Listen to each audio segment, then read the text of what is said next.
Truth, justice, and the American way. That's what he stands for. The man of tomorrow is a glowing beacon to the people of Metropolis. A symbol that no matter how hard times get, you can always count on Super.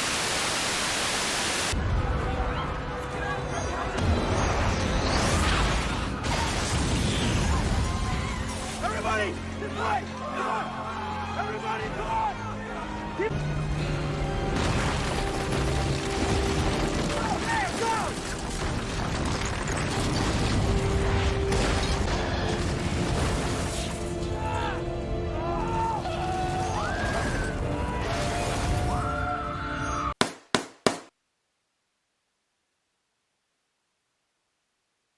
I already know that I'm going to get a lot of hate for this video, but let me get this out of the way from the start.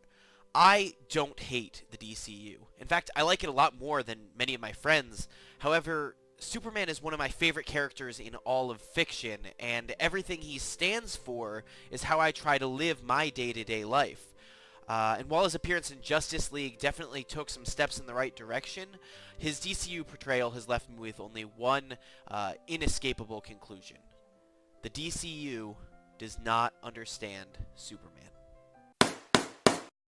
Doomed planet, desperate scientists, last hope, kindly couple. These four things helped shape Superman into the person that he is.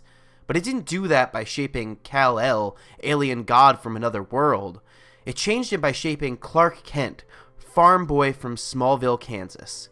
Many people mischaracterize Superman. They view Clark Kent as the disguise and Superman as the real person. And while his fake klutziness is certainly an act, that couldn't be farther from the truth.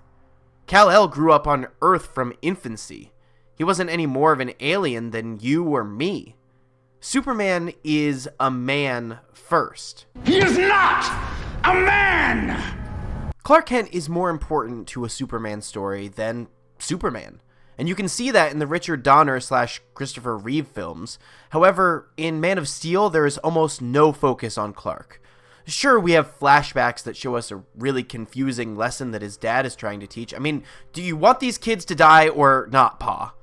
But outside of that, we get almost nothing. But I know what you're thinking. Are you effing stupid? No, not that. You're thinking that this is the point of Man of Steel. It certainly gets better when it gets to the sequel, right? Wrong! Let me ask you, who are Clark's friends in the DCEU?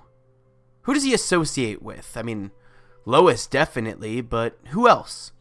Clark's time in the Daily Planet is spent just arguing with Perry White. That's it. Even though we had interesting characters like Lombard and Jenny in Man of Steel, Clark does not interact with anyone in the office. Which leads me to believe either Clark has no friends, or these movies do not care about Clark Kent. In Man of Steel, Superman claims to be 33 years old. Of those 33 years, he spent 33 years on Earth and 0 years on Krypton. Doing some math, it looks like Superman spent all of his time on Earth. So why is Superman talking about humanity like he's not part of them?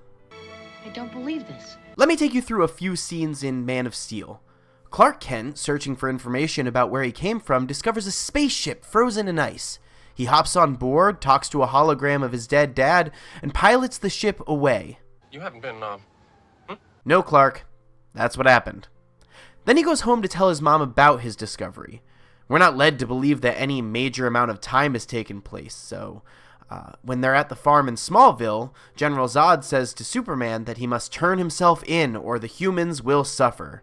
So, naturally, Clark goes to a priest and asks him what he should do. The priest asks Clark what his gut tells him, and Clark says this. Zod can't be trusted.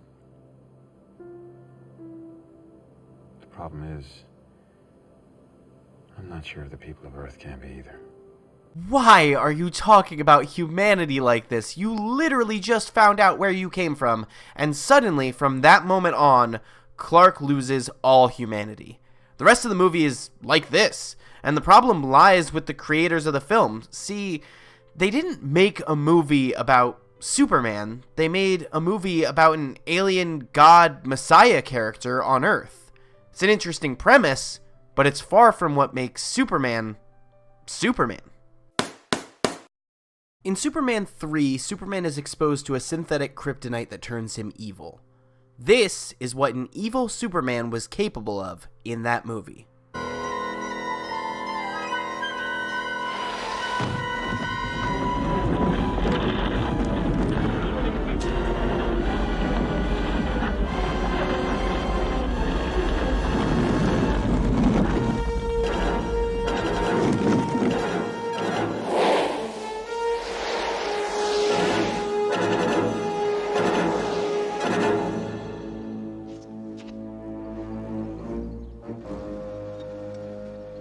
Now here is what a hero Superman looks like in Man of Steel.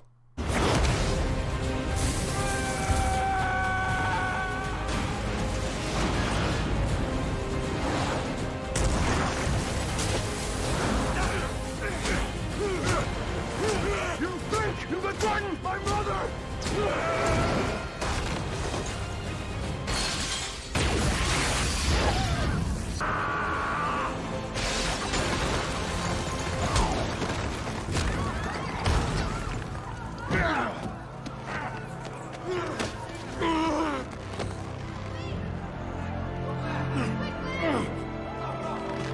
If you love these people so much... Hold on, we'll get to this in a minute.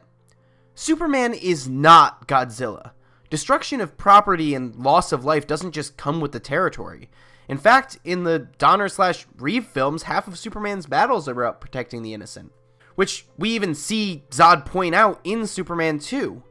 And it's nice that this destruction is a point of contention in Batman v Superman, but it never should have taken place in the first place.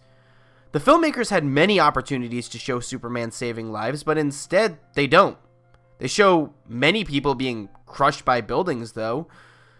Dude, you have super hearing and x-ray vision. You can literally hear people dying around you. Help them! I don't care. I don't care. This now brings us to the most controversial scene in all of the DCEU. Why did you say that name? No, the other one. Never.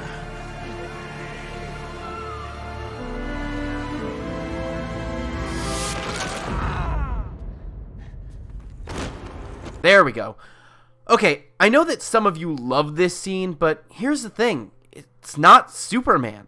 What was I supposed to do? Just let him die?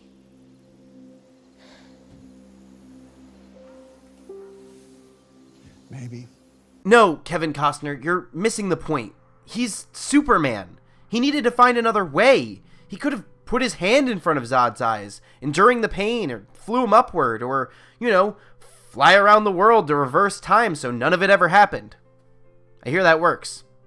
The truth is that Man of Steel is a movie, and if they didn't have a way around it, then they shouldn't have written it that way. I know that I often say that the best characters are flawed. They show us glimpses of ourselves. We see their faults and can relate. It's immersive. But Superman is not a flawed character. Superman is an ideal, an end goal. Superman isn't about whether he'll win or lose the fight, and he's not about struggling to be good. I know that some people find this character to be a boring goody two-shoes, but not me. The character of Superman is a hero to me. So I could harp on the fact that Superman doesn't have the signature curl in his hair, or that they don't play his iconic theme, or that the film looks like a black and white film that had color restoration added to it. But I don't think that's what's really wrong here. The DCU has made 3 films focusing on the super. Maybe their next one should focus on the man. Philosophically, what does Superman represent to people? A friend, and that's what people really need most. They don't need a strong arm, one man vigilante force. They need a friend. We're living in an age when people are basically afraid of contact with each other. They're afraid. People live in cities, they don't even know their neighbors. They're afraid to go out in the street. Something might happen to them. Basically, technology is against you. Life is overwhelming. Even the bank doesn't know who you are. And it's like, we run around scared a lot, particularly those of us who live in cities. And America was founded on the virtues of a helping hand, of going 5 miles to lend your neighbor a donkey or whatever he needed. And I think that is that kind of virtue that's at the bottom. That's the heart of Superman. The genuine love of people and that you always know he's your friend. I also don't think they understand Batman, but that's another story.